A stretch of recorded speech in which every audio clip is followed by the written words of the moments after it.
오늘은 2020년 3월 30일 월요일입니다. 어제가 주일이었었죠. 예배 잘 참석하셨나요? 교회라는 공동체가 아닌 인터넷으로 드리는 예배가 좀 어색하고 부족하게 느껴집니다. 설교를 하는 저도 어디에 눈을 두고 말씀을 전해야 할지 잘 모르겠고 성도님들이 반응하는 영적 에너지를 느낄 수가 없어서 더 힘이 드는 것 같습니다. 얼마나 오래 이렇게 예배를 드릴지 모르지만 이것도 상황에 따라 우리가 적응해야 하는 것 같습니다. 초대교회가 핍박 때문에 광야로 나가 예배를 드리고 땅속의 무덤에서도 예배를 드렸던 것처럼 우리 예배는 어떤 상황에도 멈추지 않기를 소원합니다. 그리고 이런 가운데에서 드리는 예배를 통해서도 하나님께서 분명히 영광을 받으실 것을 확신합니다. 오늘 함께 나눌 하나님의 말씀은 사무엘하 16장 15절에서 23절 말씀입니다. 여러분 상황이 되시면 성경책을 펴시고 사무엘하 16장 15절부터 함께 보도록 하겠습니다. 압살롬과 모든 이스라엘 백성들이 예루살렘에 이르고 아히도발도 그와 함께 이른지라. 20절 읽겠습니다. 압살롬이 아히도발에게 이르되 너는 어떻게 할까 계략을 우리에게 가르치라 하니 아히도벨이 압살롬에게 이르되 왕의 아버지가 남겨두어 왕궁을 지키게 한 후궁들과 더불어 동침하소서.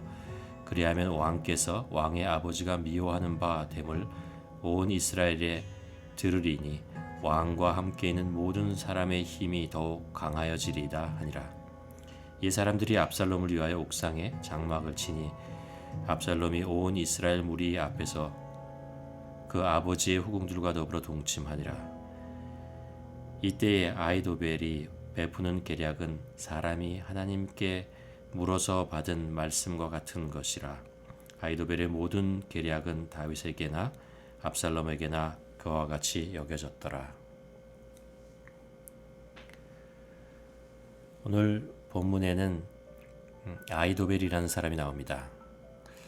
성경에서 아히도벨이 누구인지 힌트를 주는 구절이 두 곳 있습니다. 사무엘하 23장 34절에 보면 아히도벨은 유다의 길로 사람이었다라고 기록되어 있습니다. 다윗의 30용사 중 한 사람이었던 엘리암의 아버지로 소개합니다. 그런데 좀 더 앞으로 가보면 사무엘하 11장 3절을 읽어보면 밧세바를 엘리암의 딸이라고 알려주고 있습니다. 만일 이 두 구절에 나오는 엘리암이 동일 인물이라면 밧세바는 엘리암의 딸이고 엘리암은 아히도벨의 아들입니다. 그리고 솔로몬의 어머니 밧세바가 아히도벨의 손녀가 되는 것입니다. 그는 그렇게 해서 왕가에 있었던 사람이었고 성경에서 많이 알려지지 않았지만 그 시대에 꽤 유명한 사람이었던 것 같습니다.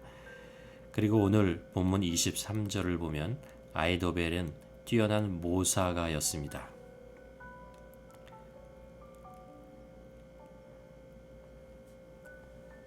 사람들은 아히도벨이 베푸는 모략은 무엇이든지 마치 하나님께 여쭈어서 받은 말씀과 똑같이 여겼다. 다윗도 그리하였지만 압살롬도 그리하였다. 다윗의 아들 압살롬이 헤브론에서 반란을 일으키고 세력을 키우기 위해서 당대의 인재들을 모으고 있는데 그 중에 압살롬이 눈여겨보았던 아히도벨을 초청합니다. 그리고 아히도벨은 압살롬의 사람이 되기로 결심합니다.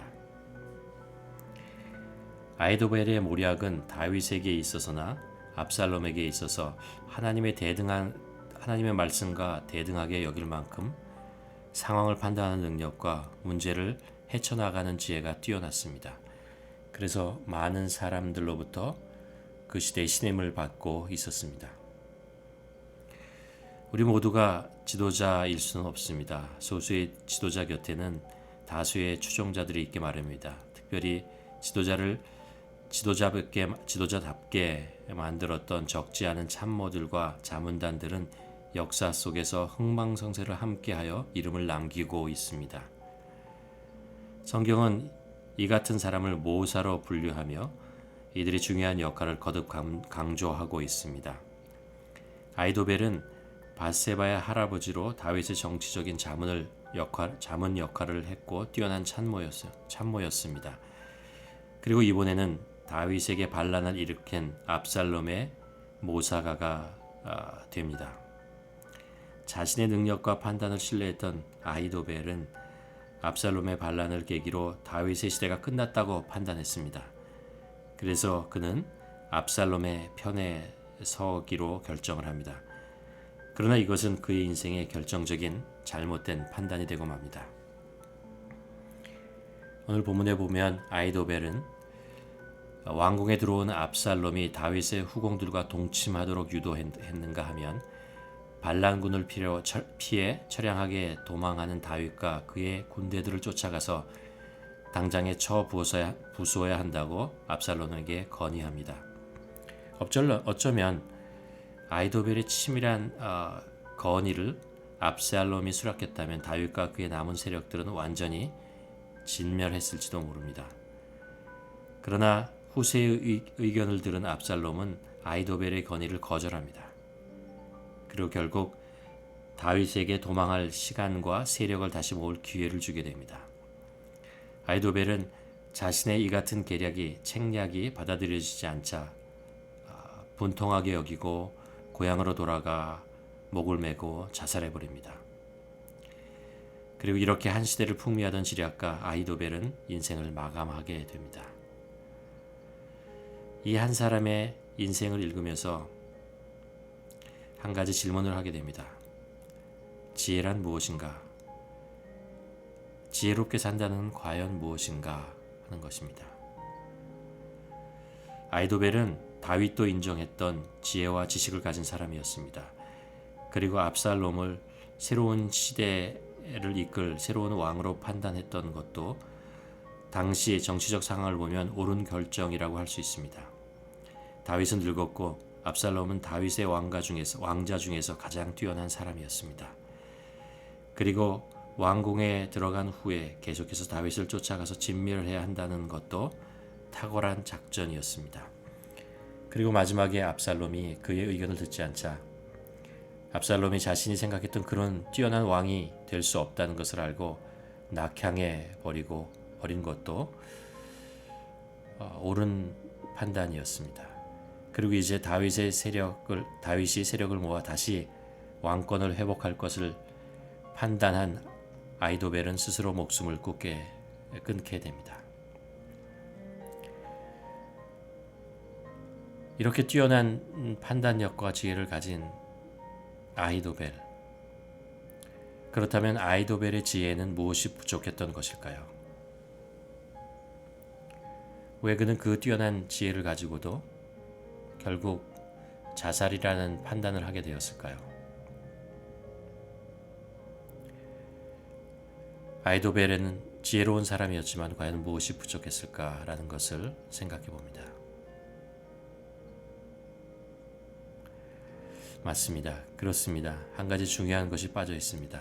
그것은 하나님을 경외하지 않은 것입니다. 아히도벨의 지혜와 뛰어난 능력에는 하나님을 경외함이 없었습니다. 처음부터 끝까지 눈앞에 보이는 상황과 정치적 역학관계와 왕권의 흐름만 생각하며 판단하고 결정하고 행동했습니다. 그런데 그의 마음속에는 하나님을 두려워하는 마음이 빠져 있었습니다. 지혜의 근본이 하나님을 경외하는 마음에서 온다는 것을 몰랐던 것 같습니다. 아이러니하게도 그의 후손에서 밧세바의 아들인 솔로몬이 그의 잠언에서 그리고 전도서에서 지혜의 근본이 하나님을 경외하는 것이라고 얘기했죠. 사람들은 내 위에 누가 있다는 것을 불편해합니다. 그래서 내가 가장 위에 있으면 마음대로 할 수 있을 것이라고 생각합니다. 그래서 자꾸 높은 곳으로 올라가려고 하죠. 그런데 그런 생각을 하며 위에 올라가면 아래 사람이 불편한 이야기를 들으면 받아들여지지 못합니다. 오히려 짜증을 내죠. 여러분, 우리 내 위에 누군가가 늘 필요하다는 것을 인정하고 겸손하게 사는 것이 인간의 도리입니다. 하나님을 경외한다는 것은 인간이 아무리 뛰어나도 하나님의 능력에 미치지 못하고 인간이 아무리 좋은 계획을 세울지라도 그것을 이루시는 분은 하나님이라는 것을 인정하는 것이고, 사람이 아무리 높이 성을 쌓고 파수꾼을 세워도 하나님이 지켜주시지 않으면 모두 허사가 되고 만다는 것을 깨닫는 것입니다. 여러분, 이것이 하나님을 경외하는 것이고 또 이것이 지혜의 근본이 된다고 성경은 우리에게 가르쳐 줍니다. 결국 하나님을 경외한다는 것은 지혜와 무릎을 한데 묶어버리는 것입니다. 내 앞에 상황을 보고 들었을 때에 하나님의 음성에 귀를 기울이고 그것을 판단하고 계획해야 할 때에 하나님 옆에 나가 무릎을 꿇고 확인하고 말하고 행동할 때마다 하나님의 동행하심을 간절히 소원하고 이후에 모든 일을 뒤돌아보며 하나님의 평가에 겸손히 고개를 숙이는 것이 아닐까 합니다. 나의 인생을, 우리들의 인생을 한번 돌아보아야 되지 않을까 생각합니다. 나는 과연 하나님을 경외하고 살았는가? 하나님을 두려워하고 살았는가? 지혜를 구하고 좋은 생각을 구하고 어떻게 하면 인생을 잘 살 것인가? 어떻게 하면 이 세상을 행복하게 살 것인가? 지금 상황에서 나는 어떻게 행동해야 되는가? 그런 것에 대해서 많이 고민하고 또 생각하고 사람들의 의견을 듣고 책을 보고 강연을 듣고 이것저것에서 조언을 얻지만, 그리고 그것에 따라서 판단하고 나아가지만 과연 나는 하나님을 경외하는 마음을 가지고 살아가는가, 하나님을 두려워하는가라는 것입니다. 세상의 그 어떤 것보다도 하나님이 더 위에 계시고 하나님을 더 의지해야 된다는 것, 하나님 앞에 머리를 숙여야 된다는 것을 늘 인식하고 살아가는가. 과연 나는 매일 그것 때문에 무릎을 꿇고 그것 때문에 하나님께 질문을 하고 그것 때문에 겸손하게 마음을 내려놓는 그런 일들을 계속하고 있는가. 오늘 우리 함께 나눌 묵상 말씀은 이것입니다. 내가 이 상황에 있다면, 본문에 있는 상황에 있다면 압살롬을 택할까 아니면 다윗을 택할까? 왜 하나님은 끝까지 다윗의 편에 서시는 것일까? 나의 선택은 하나님을 경외하는 마음에서 나오는가 아니면 세상과 상황을 두려워하는 마음에서 나오는가? 여러분, 이 질문을 가만히 묵상해 보면서 내가 처해 있는 상황 속에서 나는 어떻게 지금까지 살아왔는지를 한번 뒤돌아보는 시간이 되기를 바랍니다.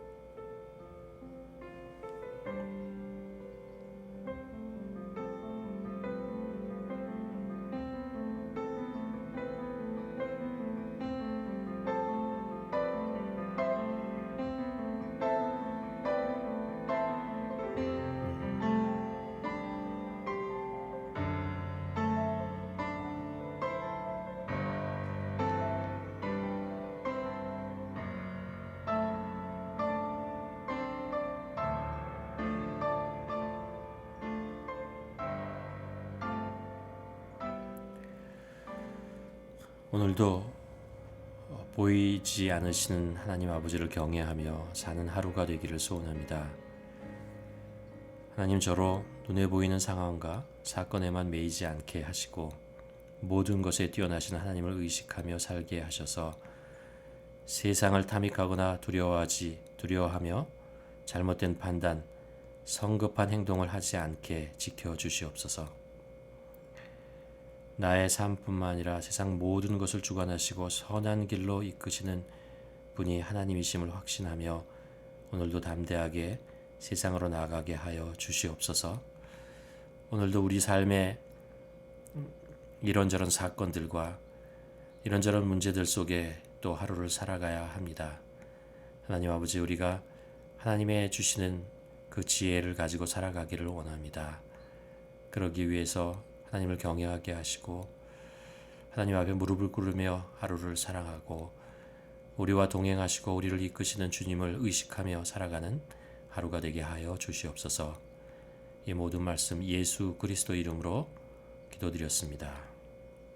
아멘.